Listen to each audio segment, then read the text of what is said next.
ನನ್ನ ಲಕ್ಷ್ಮಿ ಇಲ್ಲೇ ಇದ್ದಾಳೆ. ಮಾಂತ್ರಿಕ ಇವಳನ್ನು ಹೊತ್ತೊಯ್ಯುವ ಮುನ್ನ ನಾನಿವಳ ಶೀಲವನ್ನು ಕದಿಯಲೇಬೇಕು. ನಿಲ್ಲು. ಯಾರು ನೀವು? ನಾನಾರೆಂದು ನಿಮಗೆ ಹೇಳಿ ಪರಿಚಯಿಸುವ ಅವಶ್ಯಕತೆಯೇ ಇಲ್ಲ ಲಕ್ಷ್ಮಿ. ಬಹುದಿನದಿ ಕಾಮದಿಂದ ಕಂಗೆಟ್ಟು ತ್ರಚೆಯ ಹಸುವಿಗಾಗಿ ಹದಗೆಟ್ಟು ನಿನ್ನ ಪ್ರೇಮದ ಬುತ್ತಿಯನ್ನುಂಡು ಹಸು ನೀಗಿಸಿಕೊಳ್ಳಲು ಬಂದಿರುವೆ ಲಕ್ಷ್ಮಿ. ಈ ಕಾಡಿನ ದಾರಿಯಲ್ಲಿ ಯಾಕೆ ಬಂದಿದ್ಯೋ ಅದಮ್ಮ? ಈ ಬುತ್ತಿ ನನ್ನ ಗಂಡನಿಗೆ ಮೀಸಲಾಗಿಟ್ಟಿದ್ದು. ಮೊದಲು ಅದನ್ನು ಅರಿತು ಇಲ್ಲಿಂದ ಹೊರಟುವುದು.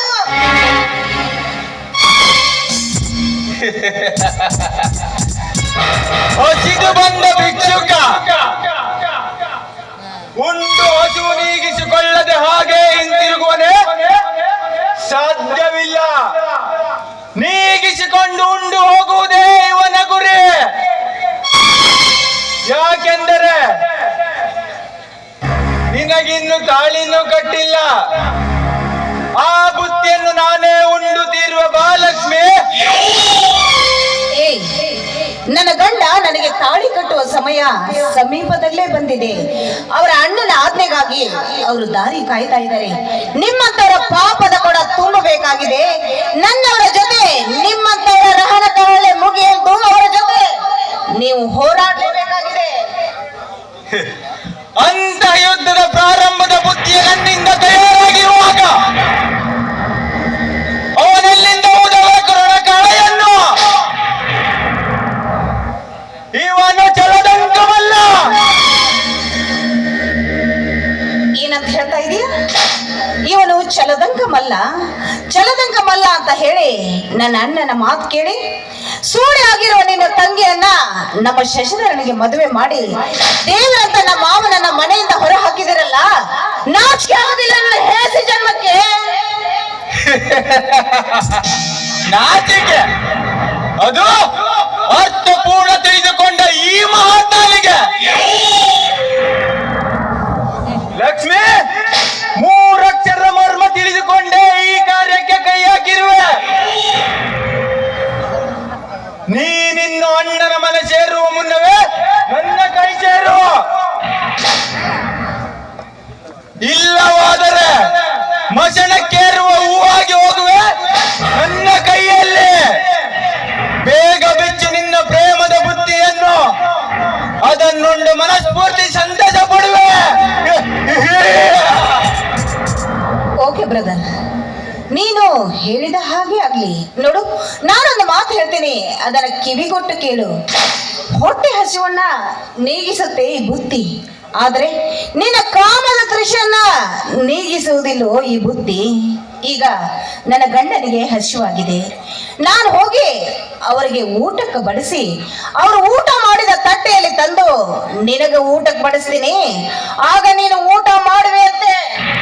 ಲಕ್ಷ್ಮಿ, ನಿನ್ನ ಗಂಡ ಉಂಡು ಬಿಟ್ಟ ಅಂಜಲವನ್ನು ನನಗೆ ಉಣ್ಣೆಂದು ಹೇಳುವ ಹೆಣ್ಣೆ. ಹೌದು, ಅದು ನಿಜ. ಅಂತೆಯೇ ಈ ನನ್ನ ದೇಹ ನನ್ನ ಗಂಡನಿಗೆ ಮೀಸಲಾಗಿಟ್ಟ ಬುತ್ತಿ. ಅವರು ಉಂಡು ಬಿಟ್ಟ ಎಂಜಲನ ನೀನು ಊಟ ಮಾಡ್ತೀನಿ ಅಂತ ಹೇಳ್ತಾ ಇದೆಯಲ್ಲೋ ಬೇವರ್ಸಿ. ಲಕ್ಷ್ಮಿ, ಮಾತಿಗೆ ಮಾತು ಬೆಳೆಸಿ ನನ್ನನ್ನ ಕೇಳಿಸ್ತಿದೀಯ? ಇನ್ನು ನಾನಿನ್ನ ಬಿಡಲಾರೆ.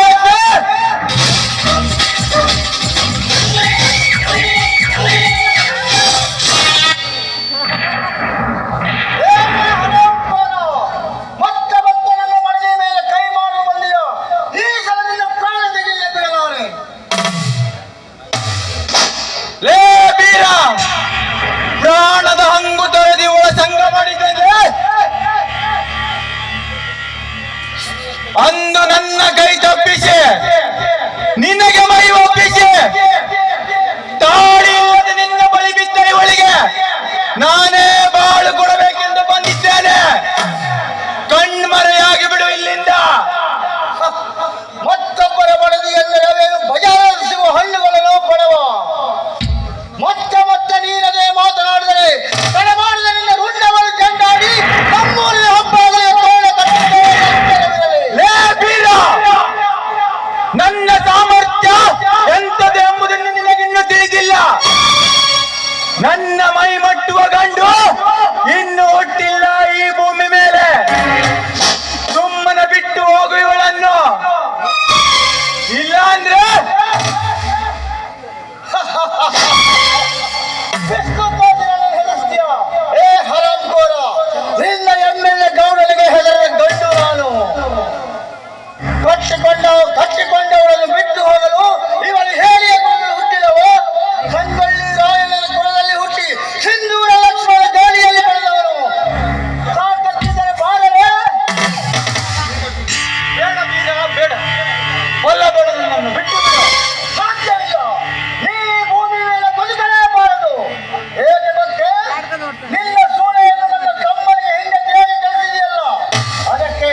ಮಾಡಿ ಬಿಟ್ಟುಬಿಡಿ.